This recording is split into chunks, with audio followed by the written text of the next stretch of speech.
Sir में colour लगा सकते हैं? जी, सर के बाल सफ़ेद हो जाएं, दाढ़ी के बाल सफ़ेद हो जाएं तो सर और दाढ़ी के बालों को कलर करना अफजल है। रसूलुल्लाह सल्लल्लाहु अलैहि वसल्लम ने फरमाया गय्यरुश्शैबा, सही मुस्लिम शरीफ की हदीस है, अपने सफ़ेद बालों को रंग लगाओ, सफ़ेद बालों को तब्दील करो।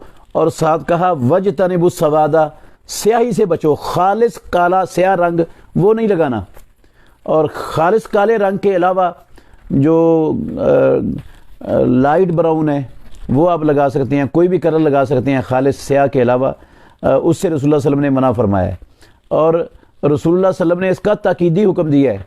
एक हदीस में है इन्नल यहूदा ला यसबिगूना फ़खालिफूहुम, यहूदी अपने सफ़ेद बालों को रंग नहीं लगाते, तुम अपने सफ़ेद बालों को रंग लगाया करो।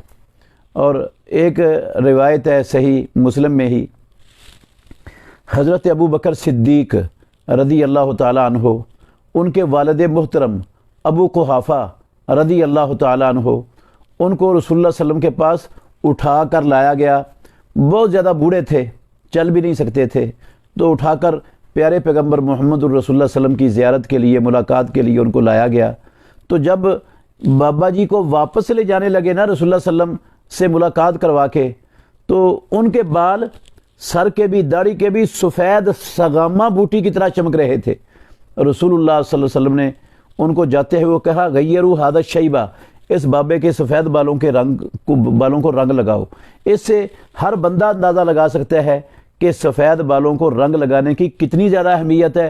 रसूलुल्लाह सल्लल्लाहु अलैहि वसल्लम ने ऐसे बुज़ुर्ग को भी रंग लगाने की तरगीब दी है जो चल भी नहीं सकता, उसको भी कहा कि इसके सफ़ेद बालों को रंग लगाओ। तो गुंजाइश थोड़ी बहुत है अगर बंदा नहीं लगाता, लेकिन अफजल और बेहतर यही है कि सफ़ेद बालों को रंग लगाया जाए और खालिस स्याह से बचना ज़रूरी है।